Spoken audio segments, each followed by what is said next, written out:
Success doesn't happen by chance. It is designed, engineered, and built.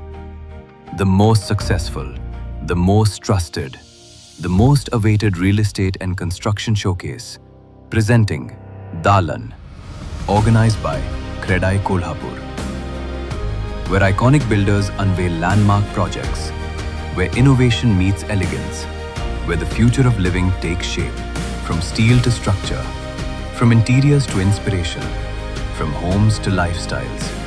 Dalan, 30th January to 2nd February 2026, Mahasainik Darbar Lawn, Kolhapur. नमस्कार, महाधुरळा YouTube channel मध्ये मी गुरु बाळमाळे आपल्या सर्वांचं मनापासून स्वागत करतोय. सध्या कोल्हापूर जिल्ह्यात जिल्हा परिषदेच्या निवडणुकीच्या आणि प्रचाराचा महाधुरळा उडालेला आहे. निवडणुकीला मतदानासाठी आता फार कमी दिवस आहेत, त्यामुळे प्रचाराचा अंतिम टप्पा आता सुरू आहे. त्यामुळे प्रत्येक उमेदवार मतदारांच्या पर्यंत पोहोचण्यासाठी विविध मार्गाने प्रयत्न करत आहेत. आज आपण चर्चा करणार आहोत कसबा तारळे मतदारसंघातील भाजपच्या उमेदवार ऋतुजा रवीश पाटील यांच्याशी. कारण गेले अनेक वर्षे हे पाटील घराणं या समाजकारणात आहे, राजकारणात आहे. अतिशय चांगलं काम त्यांनी गेल्या अनेक वर्षात काम करून दाखवलेलं आहे. एक समर्थ वारसा जपणाऱ्या ऋतुजा पाटील या सुद्धा तेवढ्या चांगलं काम त्यांनी केलेलं आहे. अतिशय कमी वयात त्यांनी काम करून दाखवलेलं आहे. जे सासऱ्यांचा वारसा, पतीचा वारसा, अतिशय चांगल्या पद्धतीने काम करून पतीच्या खांद्याला खांदा लावून त्या काम करतायत. आपण त्यांच्याशी आज चर्चा करूया की या मतदारसंघात नेमकं प्रचार कसा सुरू आहे, त्यांनी काय काम केलेलं आहे, त्यांचं आगामी व्हिजन काय आहे. नमस्कार. गेल्या अनेक वर्षापासून तुम्ही समाजकारणात आहात, राजकारणात पण आहात आणि एक समर्थ वारसा आहे. काय सांगाल त्या वारशाविषयी?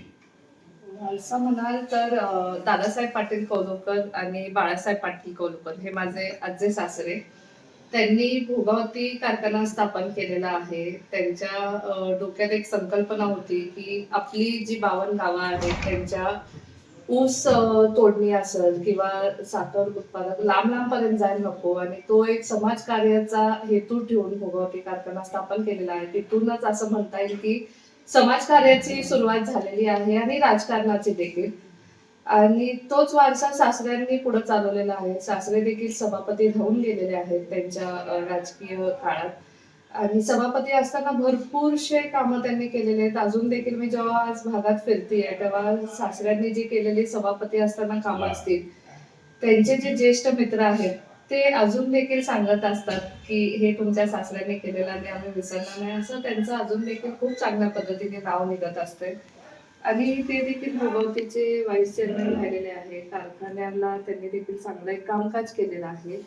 आणि 2017ला पती रवीश पाटील साहेबांनी तो वारसा तिसरी पिढी म्हणून पुढं सांभाळलेला आहे. ते उपसभापती राहिलेले आहेत, पंचायत समितीला सदस्य राहिलेले आहेत. आणि त्या काळात भरपूर सारे योजना जे रोजगार हमीतनं असतील ते माणसांपर्यंत पोचवायचं योग्य पद्धतीने काम केलेलं आहे. आज रवीश पाटील साहेबांची ओळख म्हणताल तर एखादा माणूस जे जनतेसाठी सदैव हजर असेल किंवा एक फोन केला की कुठलाही फोन न चुकवता हजर असणारा माणूस असा आहे. कारण मी जेव्हा आज परत जसं म्हणले भागात फिरतीये, आज रवीश साहेबांनी केलेली कामं माणसं स्वतः तोडून सांगतात. मी बोलण्याच्या ऐवजी ते मला सांगतात. आणि प्रत्येकाच्या सुखादुःखात उभा राहणं, दुःखात जास्त उभा राहणं. आज तरुण पिढी असेल, ज्येष्ठ पिढी असेल, महिला वर्ग असेल, प्रत्येकासाठी एक वेगळ्या पद्धतीने त्यांनी काम केलेलं आहे. नक्कीच ह्या सगळ्या गोष्टींचं म्हणता येईल की एक आशीर्वाद माझ्या मागे राहणार आहे किंवा एक पाठबळ राहणार आहे. मी आता सांगितले की समर्थ वारसा तुम्ही जपत आहात, पण तुम्ही सुद्धा कुठेही कामात कमी पडलेलं नाही असं जनतेत चर्चा आहे. तुम्ही काय नेमकं काम केले ते थोडस सांगा. 2016ला माझं लग्न झालं नोव्हेंबरमध्ये. 17ला इलेक्शन्स होते जानेवारीत, आणि हे निवडून आले. त्यामुळं बघायला गेलं तर दोघांचा राजकीय एकदम सुरू झाला. नक्कीच फ्रंट फेसला नसून तेव्हा त्यांच्या पाठीमागं उभं राहून जे काही कार्यक्रमांचे नियोजन असेल, महिला गट सांभाळणं असेल, हे सगळं मी करायचे. नवीन संसार असल्यामुळे जास्त पुढं येता आलं नाही, कारण घरातली पण जबाबदारी काय पार पाडायच्या असतात.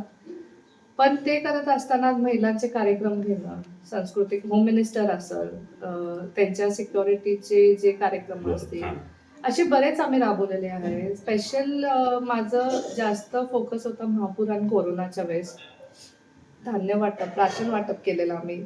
आज इम्युनिटी वाढायच्या होमिओपॅथिकच्या गोळ्या आम्ही 40 गावातनं पोच केलेल्या होत्या कोविडच्या काळात. या भागातलं सगळ्यात मोठं काम ते होते की कोरोना काळात आधार देण्याचं, आणि नुसतं आधार मानसिक नव्हे तर त्यांना जी काय मदत लागेल ती सगळं देण्याचं काम केलं. काय साधारणतः काय काय केलं तेव्हा?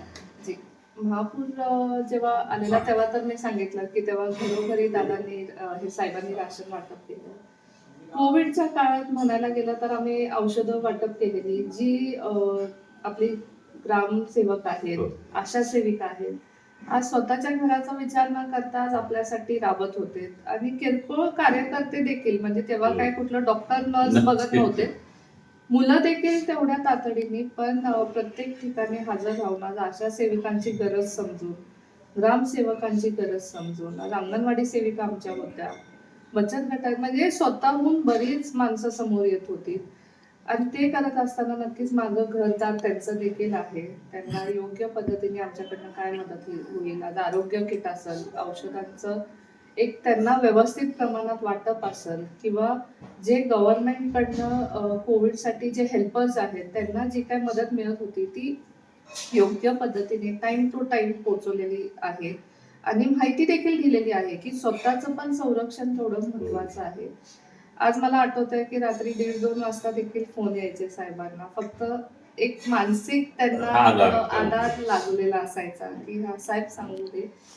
आणि डॉक्टर्स खूप चांगले होते राधानगरीतले. ऍक्च्युली त्यांचं खूप मोठं काम राहिलेलं आहे त्या काळात.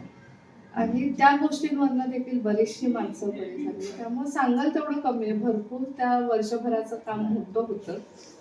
ते थोड्या शब्दात सांगणं, एक्सप्रेस होणं खूप कमी आहे. तुम्ही आहात, पती आहात, सासरे आहात, सगळ्यांनी काम करून दाखवले.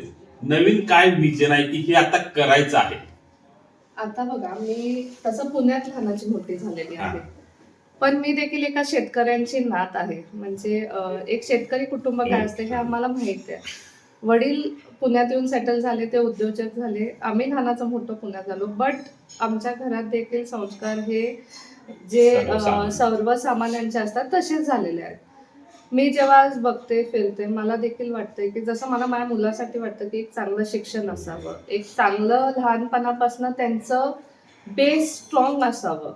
नक्कीच ते डोक्यात ठेवून एक आई म्हणून जे मला वाटतं तसंच बाकीच्या आयांना आपल्या मुलांबद्दल काय वाटत असेल हे मी तिथनं सुरुवात करणार आहे. कारण आज स्कूलच्या परिस्थिती म्हणावं असं अपडेटेड नाही आहे. नक्की आपल्याला डिजिटलायझेशन करून त्याचं कसं सुधार करता येईल, किंवा पोषण आहारमध्ये बदल हा महिलांना हवाय. कारण महिला म्हणतात 4 वर्षाला वहिनी मुलं खात नाहीत. आधीच पोषण आहार मुलं घेत होती, पण आता घेत नाहीयेत.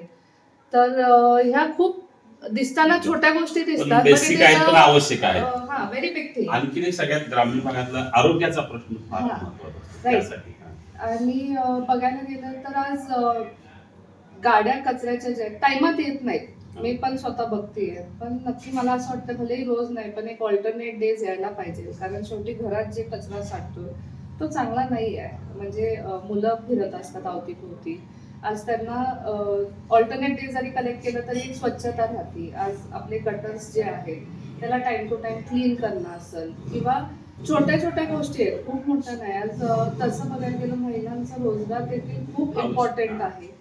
तसंच आमच्या सरकारने सांगितलेलं आहे की आज बचत गटासाठी देखील ते एक मॉल टाईप उघडणार आहे, जसं बिग बाजार आहे किंवा काय, फक्त बचत गटाच्या महिलांचं काम तिथं ठेवण्यासाठी किंवा प्रोडक्ट्स ठेवण्यासाठी. त्यामुळं नक्की माझ्या डोक्यात राहणार आहे की ते जे योजना आमची पार्टी असेल, सरकार असेल, जी उपलब्ध करून देते ती वे टू वे महिलांपर्यंत पोचावी, त्यांना कळावं. आणि ते मी म्हणणार नाही की लगेचच खूप मोठ्या प्रमाणात काहीतरी बदल नाही, होईल, पण किमान सुरुवात चांगली होईल. होणार, नक्की सुरुवात होणार. एक व्यावसायिक असल्यामुळे मी देखील माझ्या वडिलांचं फूड फॅक्टरी सांभाळलेली आहे 5 वर्ष. लग्नानंतर देखील 2-3 वर्ष मी सांभाळत होते. त्यामुळं त्याचा देखील मला अनुभव आहे की कसं आपण जे एखादा महिलांना उद्योग तुम्ही support- या प्रभागात या नक्की. परिसरात आणू शकता. नक्की. आणि ते घेऊन महिलांना आपण कसं सपोर्ट करू शकतोय, कसं त्यांना मार्केटिंगला हेल्प करू शकतोय, किंवा त्यांच्या स्वबळावर त्यांनी प्रत्येक गोष्ट म्हणजे प्रोडक्शन पासून मार्केटिंग खरेदीपर्यंत, त्यांनी विक्रीपर्यंत. करावं अशी माझी अपेक्षा आहे. कारण त्या तेवढ्या स्ट्रॉंग देखील आहेत. मी आज फिरताना बघते की त्यांच्यात देखील ती धमक आहे काम करण्याची. फक्त एवढंच आहे, त्यांना संधी मिळत योग्य नाही, संधी मिळत संधी नाही. आणि ती संधी उपलब्ध पाठबळ. करून द्यायचं काम हा. तुम्ही करणार. पाठबळ मिळत नाही. एक पुश त्यांना खूप Yes. गरजेचं आहे. नक्की ते करणार, चांगलं हे करणार अशी माझी तर विश्वास आहे. आणि मी कुठेही कमी पडणार नाही. शेतकरी मंडळी असतील, आज महिला तरुण- असतील, तरुण- शेतकरी असतील, सर्वसामान्य असतील. जी जी तरुण विद्यार्थी आज कॉलेजला जाणार, त्यांचे देखील गरजा वेगळ्या आहेत. त्यांच्या आई वडिलांना आज त्यांच्या प्रवासाची काळजी वाटते किंवा कॉलेज लांब आहे. अशा खूप गोष्टी आहेत ज्या मी ह्या 4 महिन्यात तर रूट पर्यंत जाऊन बघितलेल्या आहेत. त्यामुळं नक्कीच ते साधारणतः रस्ते आणि गटर्सच्या पलीकडे जाऊन काहीतरी करायचं आहे विजन आहे. नक्की. या मतदारसंघात चुरस मोठी आहे, संपूर्ण जिल्ह्याचं लक्ष या मतदारसंघावर आहे. तर मला एक सांगा की तुम्हालाच का लोकांनी मतदान करावं, आणि ऋतुजा पाटील यांचीच निवड का करावी, थोडस विश्लेषण करा. चुरस मोठी आहे. प्रत्येक जण आपापल्या प्रतीने पुढे प्रचार करत यायचं, राहील. प्रचार करत राहणार. मलाच मतदान करावं कारण मला असं स्वतःला वाटतं की प्रत्येक क्षेत्रातला अनुभव आहे. सर्वसामान्यासारखं वावरलेलो आहे. मग भलेही आमचं निंबाळकर कुटुंब असेल, माझं माहेरचं, किंवा आमचं पाटील कोल्हूकर कुटुंब असेल, आम्ही प्रत्येक वेळेस सर्वसामान्यांसारखंच राहिलेलो आहे. आज तळागाळापर्यंत पोचत आहे. त्यामुळं नक्कीच माणसांची मनापासून अडचणी जाणून घ्यायचं एक म्हणतो आपण की पोचू शकतं, हार्ट टू हार्ट पोचू शकतोय. आणि ते मला अनुभव आलेला आहे त्या गोष्टीचा फिरत असताना. आणि त्यामुळं मला असं वाटतं की माणसांनी आतापर्यंत कौलकर कुटुंबावर खूप प्रेम केलेलं आहे आणि करत आहेत. अजून फिरताना आहे ते पण दिसतंय. जी. त्यामुळं ह्या पिढीला किंवा ह्या घराच्या सुनेला एकदा त्यांनी संधी देऊन बघावी. कारण महिलांचा अनुभव हा वेगळा राहिलेला आहे. एका मुलीपासनं, एका सासरवाशिनीपासनं तो प्रवास आहे. गोष्टी कशा हँडल कराव्या, कसं ऍडजस्ट करावं हे एका बाईला खूप चांगलं कळतं. स्वतःच्या संसारातनं वेळ काढून एखादी कामाची गोष्ट देखील बाईच करू शकते. त्यामुळं नक्कीच एक मॅनेजमेंट म्हणता येईल. प्रत्येक बाईमध्ये मॅनेजमेंटचं एक स्किल असते. आणि त्याला आणखी संधी द्यायची आहे, प्रोत्साहन द्यायचं आहे. नक्की. त्यामुळं एक प्रोत्साहन द्यावं. आणि मला विश्वास आहे की जो विश्वास त्यांनी कौलकर घराण्यावर आजपर्यंत ठेवलाय, त्या घरची सून म्हणून ते आमच्यावर तो विश्वास ठेवून नक्कीच साथ देणार. देशात भाजपची सत्ता आहे, राज्यात भाजपची सत्ता आहे. जर जिल्हा परिषद भाजपची सत्ता आली तर निधी मिळेल, विकास होईल, याविषयी तुम्हाला काय वाटतंय? नक्कीच तसं होऊ शकतं. कारण केंद्रात सरकार भाजपची आहे, राज्यात देखील भाजपची आहे. आणि जर जिल्हा परिषद मध्ये भाजपची सरकार आहे, नक्की ह्या प्रत्येक भागात आपल्याला विकास बघायला मिळणार आहे. कारण भाजप हे सर्वसामान्यांचं सरकार आहे. आज आपले प्राईम मिनिस्टर, पंतप्रधान देखील एका सर्वसामान्य घरात आहे. त्यामुळे जे योजना तुम्ही बघताल सर्वसामान्यांसाठी आहे. माझ घरकुल असेल, शेतकऱ्यांसाठी किसानचं जे पैसे मिळतात त्यांना, किंवा महिलांसाठी जे लाडकी बहीण योजना आहे, त्या सगळ्या गोष्टी या सर्वसामान्यांसाठीच आहे. आता नवीन लखपती दिदी चालू झालेला आहे. अशा छोट्या छोट्या गोष्टी आहेत ज्या त्यांनी बेस सर्वसामान्यांसाठीच केलेल्या आहेत. आणि नक्कीच ह्यात बदल बघायला मिळणार आहे. आता प्रचाराचा अंतिम टप्पा आहे, 2-3 दिवसांनी प्रचार संपेल, पण काय नेमकं मतदारांना आव्हान कराल? मतदारांना मी जसं आधी देखील सांगितलं, आता देखील सांगाल की पुढचे 5 वर्ष तुम्हाला कसे पाहिजे हे तुम्ही ठरवायचे. आम्ही प्रचार करणार, आम्ही आमच्या गोष्टी तुमच्यापर्यंत पोहोचवणार. पोटात दम तुमच्याच असणार आहे, तिथं दाबायचं. त्यामुळं भरपूर गोष्टी घडत असतात इलेक्शनच्या काळात. आणि नक्कीच शेवटच्या 7 तारखेला हा निर्णय त्यांचा असणार आहे. बॅलेट मशीन, तो प्रायव्हेट स्पेस त्यांचा असणार आहे. तर मी एवढंच सांगेन, योग्य उमेदवार निवडा. तुम्हाला महिलांसाठी आमच्या 24 गावात एक महिला उमेदवार मिळालेली आहे. नक्कीच महिलांनी त्या गोष्टीचा फायदा करून घ्यावा. बटन दाबताना विचार करून दाबावा की योग्य उमेदवार त्यांच्यासाठी कोण राहणार आहे, कुणापर्यंत ते इझिली पोचू शकणार आहेत आणि आपल्या मनातल्या गोष्टी किंवा एक आशेचा किरण म्हणून कुणाला बघू शकणार आहे. आणि ते सगळं असताना पुढं त्यांचं प्रतिनिधित्व त्यांच्यासाठी ठाम उभा तेवढ्या राहणारा सक्षमपणे व्यक्ती कोण करणार आहे? मी एवढंच सांगते की ह्या सगळ्या गोष्टी त्यांनी लक्षात ठेवून मतदान करावं. प्रत्येक घटकाने तिथं बटन दाबताना आपले पुढचे 5 वर्ष डोक्यात ठेवून बटन दाबावं. मी एवढंच सांगते. धन्यवाद. आज आपण ऋतुजा रवीश पाटील यांच्याशी चर्चा केली. खरं तर त्यांच्या या चर्चेतनं लक्षात येते की काहीतरी वेगळं करून दाखवायची इच्छा त्यांच्या मनात आहे आणि ती सक्षम त्या आहेत, कारण गेले अनेक वर्षे त्यांनी काम करून दाखवलं आहे. त्यामुळे आज आपण कसबा तारळे मतदारसंघातील भाजपच्या उमेदवार ऋतुजा पाटील यांच्याशी चर्चा केली.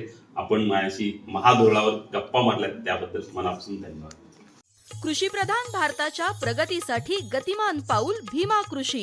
विचार नवीन शेतीचा, शेती विषयक नवनवीन तंत्रज्ञानाचा, अत्याधुनिक शेती अवजारं, बी बियाणं, खतं, कीटकनाशकं सर्व काही एकाच ठिकाणी. पशुपालन, कुक्कुटपालन, कृषी व्यवस्थापन आणि सिंचन. शेतकऱ्यांच्या समृद्धीचा विधायक विचार, कृषीपूरक व्यवसायाचं परिपूर्ण मार्गदर्शन. खासदार धनंजय महाडिक यांच्या विचारातून साकारलेलं पश्चिम महाराष्ट्रातील सर्वात मोठं कृषी आणि पशु प्रदर्शन. 400हून अधिक कंपन्यांचा सहभाग तसंच भीमा कृषी पुरस्कार. महिला बचत गटांचे विविध स्टॉल्स, विविध जातींच्या पशुपक्ष्यांचं प्रदर्शन. भीमा कृषी आणि पशु प्रदर्शन दिनांक 6 ते 9 फेब्रुवारी 2026 मेरी वेदर ग्राउंड, कसबा बावडा, कोल्हापूर. हे आहे गोकुळचं श्रीखंड. अगदी जिभेवर रेंगाळणार. जिभेवरच नाही तर मनावरही रेंगाळणार. गोकुळ श्रीखंड, मनावर रेंगाळणार.